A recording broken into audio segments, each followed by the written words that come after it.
Hai, apa kabar semua? Bismillahirrahmanirrahim. Assalamualaikum warahmatullahi wabarakatuh dan salam terus berkongsi.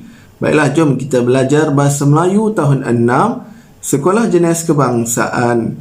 Baiklah, kali ini kita akan belajar tema yang ke-8 iaitu Damainya Bumiku. Dan kita akan belajar dalam unit yang ke-24 iaitu bersama-sama menjaga alam.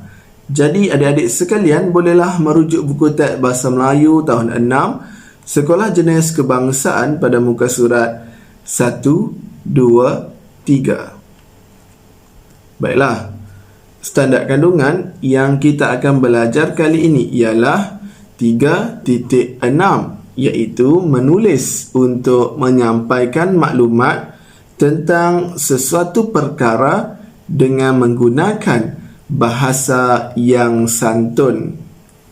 Seterusnya, standard pembelajaran pula yang kita akan belajar kali ini merupakan kandungan asas dalam dokumen penjajaran kurikulum versi 2.0 bagi subjek Bahasa Melayu tahun 6 Sekolah Jenis Kebangsaan iaitu 3.6.2 menulis untuk menyampaikan maklumat dalam bentuk karangan berformat dengan menggunakan bahasa yang santun. Baiklah, objektif pembelajaran pula yang kita ingin capai dalam pembelajaran kali ini ialah murid-murid dapat menulis karangan surat kiriman rasmi mengikut format yang betul. Baiklah, terlebih dahulu jom kita lihat gambar dan maklumat yang terdapat dalam tajuk Masyarakat Prihatin. Gambar yang pertama kita lihat ada masalah ataupun pencemaran yang disebabkan oleh kilang yang menyebabkan pencemaran udara iaitu kesannya jerebu, kemudian habitat terganggu. Maksudnya bukan setakat kediaman penduduk yang terganggu, malahan menyebabkan juga kawasan sungai iaitu habitat bagi hidupan ataupun hidupan air akan terganggu. Baik, gambar yang kedua iaitu kita lihat lori yang membawa bahan binaan keluar masuk di kawasan perumahan. Akibatnya kesannya habuk, kemudian pokok-pokok layu. Kenapa layu? Disebabkan habuk yang terlalu banyak akibat keluar masuk lori yang membawa bahan binaan. Baik, kemudian keputusan mesyuarat Jawatan Kuasa Penduduk Taman Kuala Ketil melaporkan masalah pencemaran alam kepada Jabatan Alam Sekitar bekerjasama memantau tahap pencemaran alam. Jadi mereka telah membuat satu mesyuarat dan mereka ingin melaporkan masalah ini kepada pihak berkuasa iaitu Jabatan Alam Sekitar. Baiklah, jadi jom kita lihat terlebih dahulu apakah format-format yang perlu kita ikut ketika mahu menulis ataupun menghasilkan karangan surat kiriman rasmi. Nampak ada A sehinggalah L. Baik, kalau kita lihat di bahagian ini, A merupakan alamat pengirim iaitu alamat pengirim tadi ialah Jawatan Kuasa Penduduk Taman Kuala Ketil. Maksudnya mungkin setiausaha ataupun pengerusi yang perlu ditulis pada ruangan alamat pengirim. Kemudian B garisan panjang. Garisan panjang bagi menunjukkan perbezaan ataupun pembahagian antara alamat pengirim dan juga alamat penerima. Baiklah, C nama dan alamat penerima iaitu mereka mahu menghantar surat kepada Jabatan Alam Sekitar. Jadi nama dan alamat penerima mestilah pihak Jabatan Alam Sekitar. D tarikh. Tarikh ini bergantung pada bila mereka menulis ataupun menyiapkan surat tersebut. E kata panggilan hormat. Selalunya kita akan gunakan tuan. Kalau kita dah tahu pihak jabatan alam sekitar itu lelaki atau perempuan. Kalau kita sudah pasti perempuan, bolehlah gunakan puan. Kalau tidak, kita tulis tuan sahaja. Jadi tuan boleh terpakai untuk lelaki ataupun perempuan. F, perkara ataupun tajuk.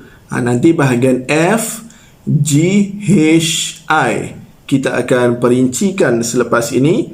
Kemudian bahagian J, tanda tangan, iaitu tanda tangan orang yang menulis ataupun pengirim surat. K, nama pengirim, semua huruf besar. Ini nama penuh penulis ataupun pengirim surat.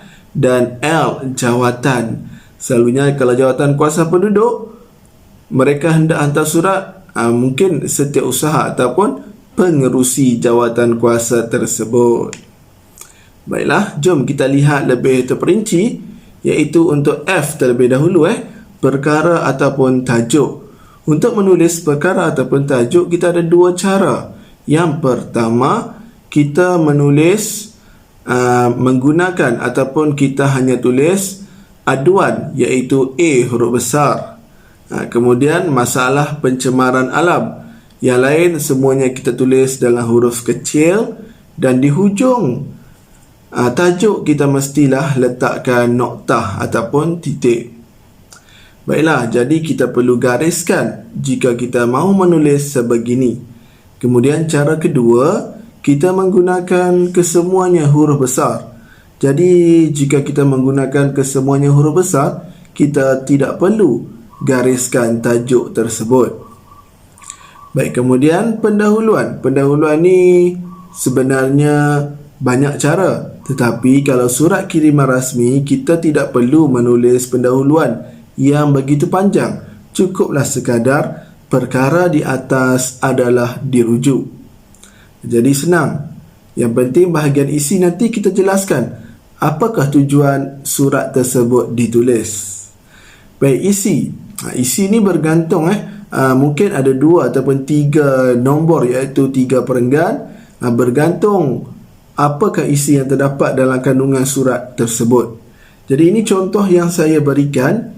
Nombor 2 kita boleh guna, saya mewakili penduduk Taman Kuala Ketil ingin membuat aduan mengenai masalah pencemaran alam yang berlaku di taman kami.